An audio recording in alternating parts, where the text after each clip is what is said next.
আপনার shop, restaurant বা শোরুমের জন্য এরকম একটা লাইট কিন্তু খুবই অসাধারণ লাগবে। দেখেন ডোরের মধ্যে যদি এরকম একটা নিয়ন লাইট থাকে যেটা ওপেন লিখা থাকবে, সো এটা কিন্তু আপনার কাস্টমারদেরকে অনেক ভালো অ্যাট্রাক্ট করবে। এটা একটা নিয়ন লাইট আর এটা এলইডির থেকে অনেক বেশি প্রিমিয়াম লাগে। আর এটাকে ইউজ করাও খুব ইজি। এই স্ট্র্যাপটাকে মাধ্যমে আপনি যে কোনো জায়গায় হ্যাং করতে পারবেন।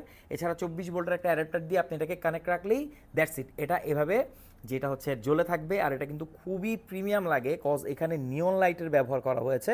নিয়ন কিন্তু আমাদের দেশে এক কথা বলতে গেলে পাওয়াই যায় না, সব জায়গায় 8 জিবি থাকে, বাট এটা কিন্তু টোটালি ডিফারেন্ট। তো আপনার ব্যবসা প্রতিষ্ঠান, তারপর হচ্ছে রেস্টুরেন্টে বেশি এগুলো ইউজ হয়। শোরুমকে যদি আপনি একটা ডিফারেন্ট ভাইব দিতে চান তাহলে এরকম সাইনবোর্ডের অল্টারনেটিভ কোনো কিছুই বর্তমানে নাই। একদম ইন্টারেস্টিং একটা জিনিস, ইউনিক একটা জিনিস যেটা আপনার শপকে বা আপনার ব্যবসা প্রতিষ্ঠানকে সবার থেকে এগিয়ে রাখবে। তো কাস্টমারদেরকে এখন থেকে এইভাবে আপনারা অভ্যর্থনা জানাবেন আশা করছি। কোনো প্রশ্ন থাকলে কমেন্ট করতে পারেন।